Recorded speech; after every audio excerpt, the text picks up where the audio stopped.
أعوذ بالله من الشيطان الرجيم. بسم الله الرحمن الرحيم.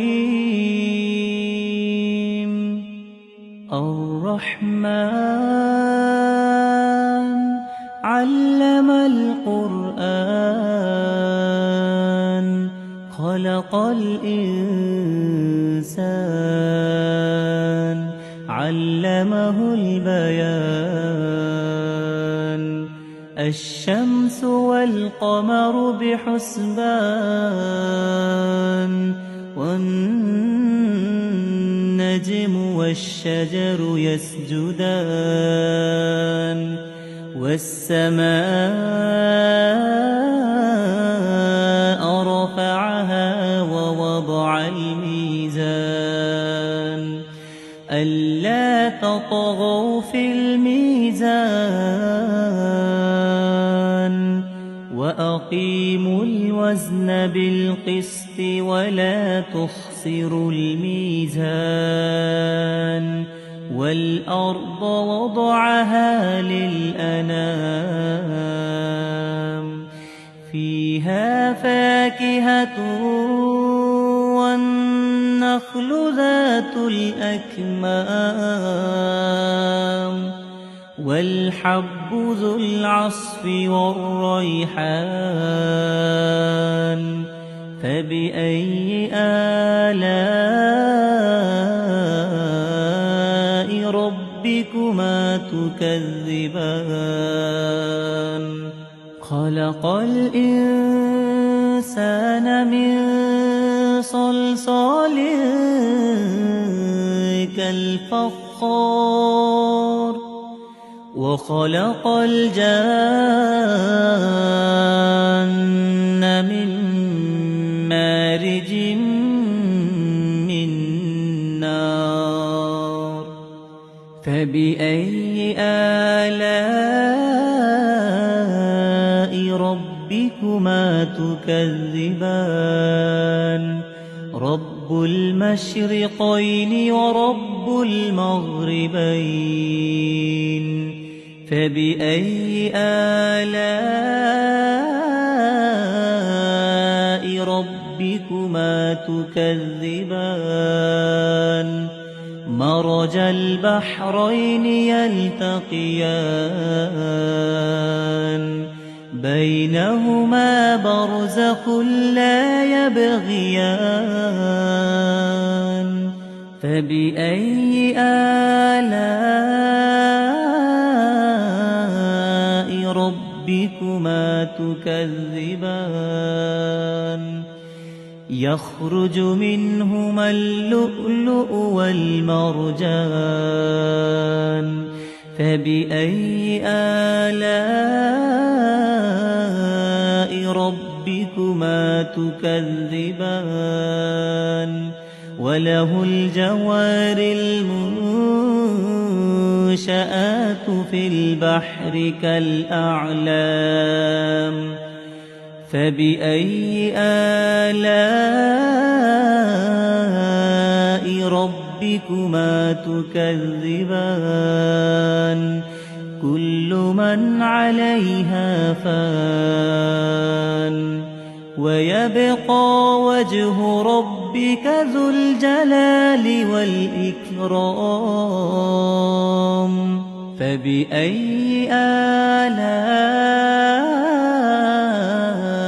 ربكما تكذبان. يسأله من في السماوات والأرض كل يوم هو في شأن فبأي آلاء ربكما تكذبان. سنفرغ لكم أيها الثقلان فبأي آلاء ربكما تكذبان. يا معشر الجن والإنس إن استطعتم أن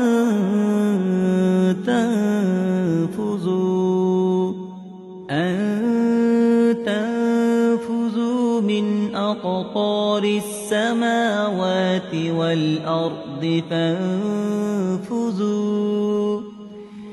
فانفذوا لا تنفذون إلا بسلطان فبأي آلاء ربكما تكذبان يرسل عليكما شواظ من نار ونحاس فلا تنتصران فبأي آلاء ربكما تكذبان فإذا انشقت السماء فكانت وردة كالدهان فبأي آلاء ربكما تكذبان فيومئذ لا يسأل عن ذنبه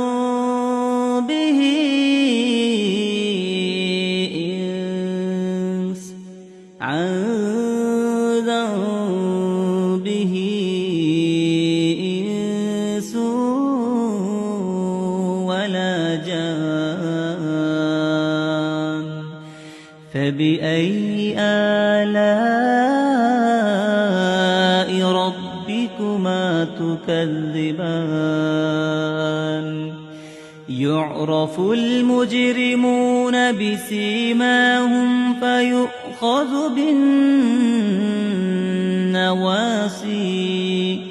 فيؤخذ بالنواصي والأقدام فبأي آلاء ربكما تكذبان هذه جهنم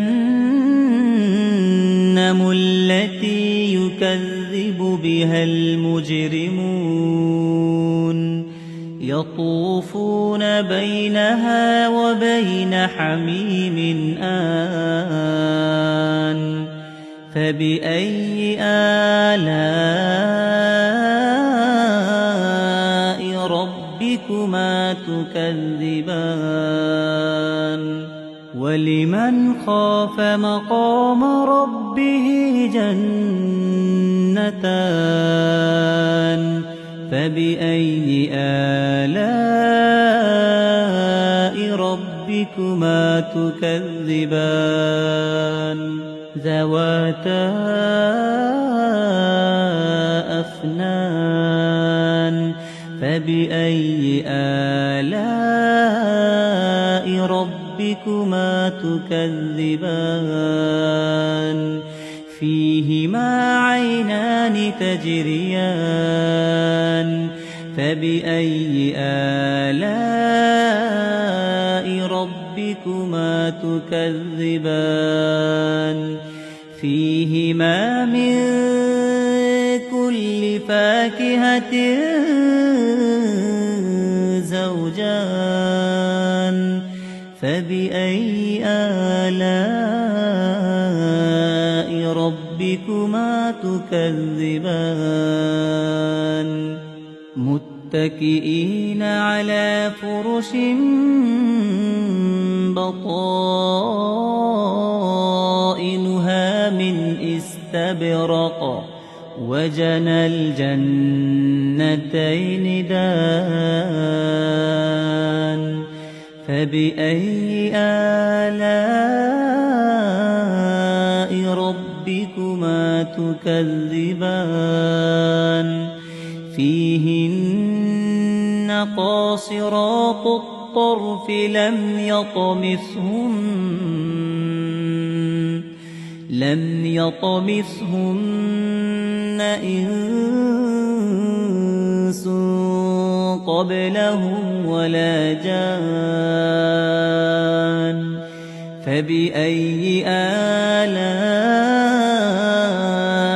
ربكما تكذبان كأنهن الياقوت والمرجان فبأي آلاء ربكما تكذبان هل جزاء الإحسان إلا الإحسان فبأي آلاء ربكما تكذبان ومن دونهما جنتان فبأي آلاء ربكما تكذبان مدهامتان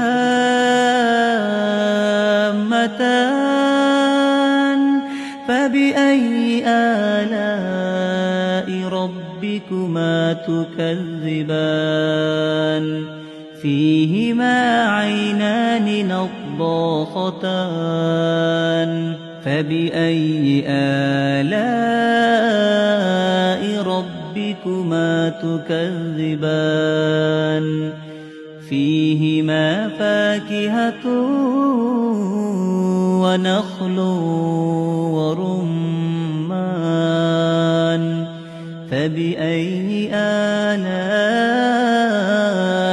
ربكما تكذبان فيهن خيرات حسان فبأي آلاء ربكما تكذبان حور مقصورات في الخيام فبأي آلاء ربكما تكذبان لم يطمثهن إنس قبلهم ولا جان فبأي آلاء ربكما تكذبان متكئين على رفرف خضر وعبقري حسان فبأي آلاء ربكما تكذبان تبارك اسم ربك ذي الجلال والإكرام